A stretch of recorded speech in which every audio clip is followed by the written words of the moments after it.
নমস্কার বন্ধুরা, আমার আরও একটি নতুন পর্বে আপনাদের সবাইকে স্বাগত জানাই। কখনো বটির মধ্যে কোলগেট দিয়ে দেখেছেন যে কি ঘটে, অথবা গ্যাস সিলিন্ডারে কখনো পাউডার দিয়েছেন?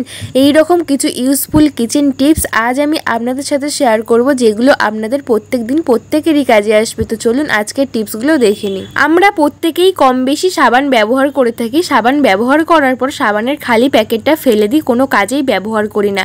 আজকে আমি ছোট্ট একটা টিপস আপনাদের সাথে শেয়ার করব, এই সাবানের খালি প্যাকেট ফেলে না দিয়ে কি কাজে আপনারা ব্যবহার করবেন।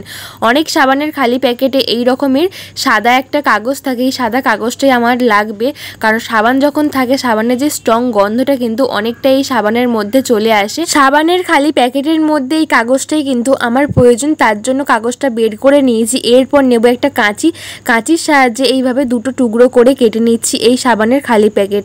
তো এটা দিয়ে আমরা কি কাজে ব্যবহার করব? আমাদের প্রত্যেকের বাড়িতে বাচ্চারা এমনকি বড়রাও কিন্তু অফিসে স্কুলে যায়, তখন দেখা যায় এই সমস্ত মোজা পরেই তারা কিন্তু সবসময় থাকে। অনেকক্ষণ থাকার ফলে দেখা যায় মোজার মধ্যে একটা বাজে দুর্গন্ধ হয়, যতই আমরা ধুই না কেন এই গন্ধ কিন্তু যায় না। বিশেষ করে এখন অতিরিক্ত গরম পড়েছে, সেই কারণে এই গন্ধটা কিন্তু অনেকটাই হয়, আর বাড়িতে আসলে সারা বাড়ি ভর্তি হয়ে যায়। তো আমরা কি করব, সাবানের একটা এই রকম কাগজ আমরা এই দুটো মোজার মাঝে এইভাবে দিয়ে দেব, তারপরে এইভাবে রোল করে নেব। একটু ভালো করে দেখলেই বুঝতে পারবেন যে আমি কাজটা কিভাবে করছি। এইভাবে রাখলে কিন্তু কম জায়গার মধ্যে আমরা মোজাটা রাখতেও পারবো, আর যত মোজার বাজে দুর্গন্ধ কিন্তু আর কিন্তু থাকবে না, কারণ এই সাবানের এই যে খামের ভিতরে যা গন্ধ সব কিন্তু মোজার মধ্যে চলে আসবে। তো একটু ভালো করে দেখুন না, তাহলে বুঝতে পারবেন যে আমি কিভাবে এইটা করলাম। তো দেখতেই পাচ্ছেন কত ছোট হয়ে গেল দুটো মোজা, কিন্তু একটা জায়গায়ও থাকবে আর হট করে কিন্তু হারাবে না, আর বারবার আমাদের খুঁজতেও লাগবে না যে দুটো মোজার মধ্যে একটা মোজা কোথায় হারালো। তো আমি আরও দুজোড়া মোজার মধ্যে কিন্তু এইভাবে করে নিচ্ছি। দেখুন কত সহজেই আমরা এটা রাখতে পারবো, আর মোজাটা কিন্তু একদম গন্ধ থাকবে না, একদম সেন্ট হয়ে যাবে সাবানের সেন্ট। এমনকি আমরা কম জায়গার মধ্যে এই মোজা দুটোকে গুছিয়ে রাখতে পারবো। আশা করছি এই ছোট্ট টিপসটি আপনাদের কাজে দেবে। টিপসটি কেমন লাগলো কমেন্ট করে জানাবেন। তো চলুন পরের টিপসটি দেখে নিই। আমরা প্রত্যেকেই কম বেশি গ্যাস ওভেনে রান্না করে থাকি। সবসময় রান্না করার পর দেখা যায় গ্যাস ওভেনটা কিন্তু অসম্ভব পরিমাণে ময়লা হয়, তখন কিন্তু আমরা কোনো রকম উপর মুছে নিই, তেল চিটচিটে দাগ কিন্তু তুলে ফেলি। তখন আমরা কেউই কিন্তু এই রকম গ্যাস ওভেনের অফ অন করা সুইচের মধ্যে পরিষ্কার করি না, কারণ এটা খুব কণার জায়গা, আর এখানে হট করে কিন্তু পরিষ্কার করাও যায় না। তার কারণে কিন্তু এর মধ্যে খাবারের টুকরো আটকে থাকে। আমরা অনেক সময় গ্যাসটাকে যখন জ্বালতে যাই তখন দেখা যায় সুইচটা আটকে যাচ্ছে, অনেকটা সমস্যা হয়। কিংবা তেলাপোকা, টিকটিকি, আরশোলাও কিন্তু খাবারের টুকরো থাকলে এর গন্ধে কিন্তু এখানে ঘোরাফেরা করে। আমরা বুঝতেও পারি না যে গ্যাস ওভেন তো পরিষ্কার আছে, কেনই বা এখানে এসে ঘোরাঘুরি করছে। এই সুইচের ভিতরে যে এত খাবারের টুকরো আছে আমরা কিন্তু জানিই না। তো কিভাবে এইটাকে খুব সহজে পরিষ্কার করবে তার একটা ছোট্ট টিপস দেখাবো। তার জন্য নিতে হবে ওষুধের খালি প্যাকেট। ওষুধ খাওয়ার পর ওষুধের খালি প্যাকেট তো আমরা প্রত্যেকেই ফেলে দিই, ফেলে না দিয়ে আমরা নানান কাজে ব্যবহার করতে পারবো। তো ওষুধের খালি প্যাকেট দিয়ে একটু ঘষলেই কিন্তু সেকেন্ডের মধ্যে এই সমস্ত খাবারের টুকরো উঠে যাবে।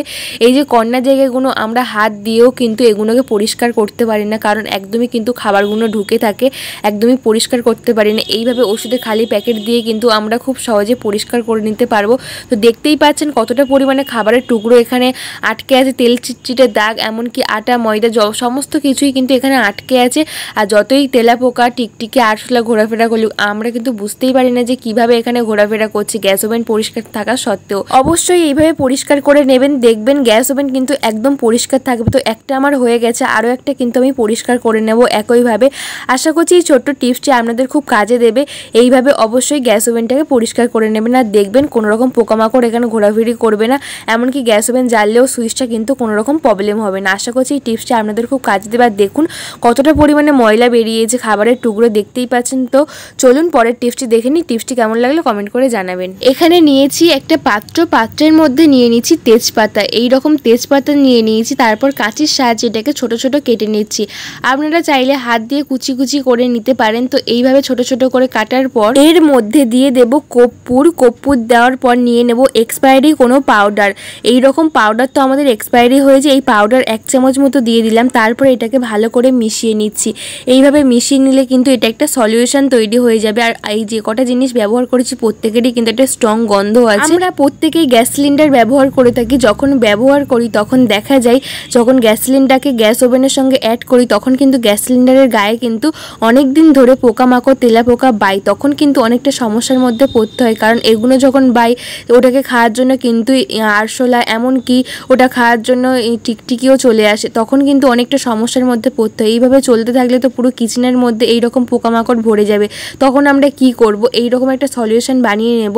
নিয়ে এইভাবে গ্যাস সিলিন্ডারের নিচে কিংবা গ্যাস সিলিন্ডারের উপরে যদি দিয়ে দিই, তাহলে এর একটা স্ট্রং গন্ধে কিন্তু সমস্ত রকমের পোকামাকড় সব কিছু চলে যাবে, কোনো কিছুই কিন্তু আসবে না। আর এইরকমভাবে কিন্তু টিকটিকিও আসবে না পোকামাকড় খাওয়ার জন্য। তো আশা করছি এই ছোট্ট টিপসটি আপনাদের খুব কাজে দেবে। অবশ্যই টিপসটি অ্যাপ্লাই করে দেখবেন, খুব কাজের একটি টিপস। তো এইভাবে করে দেখবেন, একদমই কিন্তু কোনো রকম পোকামাকড় গ্যাস সিলিন্ডারের গায়ে আসবে না, আর আমাদের শরীরও খারাপ হবে না। পরের টিপসে চলে এলাম। আমরা প্রত্যেকেই কম বেশি বটি ব্যবহার করে থাকি, অনেকে ছুরি ব্যবহার করি, অনেকেই আবার বটি ব্যবহার করি। সবসময় বটিতে সবজিপাতি মাছ মাংস কাটতে গেলে দেখা যায় এই রকম মরচে পড়ে যায়, সবসময় সবজির রস লেগে লেগে কিন্তু একটা মোটা একটা মরচে মতো পড়ে যায়, যে আমাদের কাটতে খুব অসুবিধে হয়, এমনকি ধারটাও খুব সহজে কিন্তু চলে যায়। তো এই ধারটা কিভাবে ফিরিয়ে আনবো, এমনকি এই মরচেটা কিভাবে দূর করবো, তার একটা ছোট্ট টিপস আপনাদের সাথে শেয়ার করবো। আমার এই বটির মধ্যে অনেকটা মরচে পড়ে আছে, অনেকটা কিন্তু একদমই ধার নেই। এরকম প্রত্যেকের বাড়িতে জানি বটিগুলোর মধ্যে ধার চলে যায় খুব সহজে, তার জন্য লাগবে কোলগেট। হ্যাঁ বন্ধুরা, কোলগেট দিয়ে কিন্তু খুব ভালো বটি ক্লিন করতে সাহায্য হয়, তার জন্য একটা কোলগেট নিয়েছি। কিছুটা কোলগেট দিয়ে দিলাম, এরপর দিয়ে দেবো সামান্য পরিমাণে লবণ, যে লবণ আমরা রান্নার কাজে ব্যবহার করি, ওই লবণ দিয়ে দিলাম। এরপর অল্প জল দিয়ে ভালো করে মিশিয়ে নিচ্ছি। কোলগেট, লবণ আর জলটা ভালো করে মিশিয়ে বটির গায়ে লাগিয়ে দিয়েছি।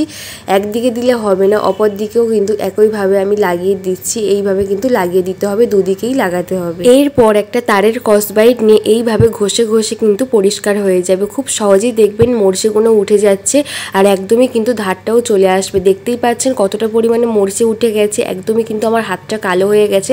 তো অপর দিকেও আমি এইভাবে তারের কসবাইট দিয়ে ঘষে ঘষে কিন্তু পরিষ্কার করে নিচ্ছি।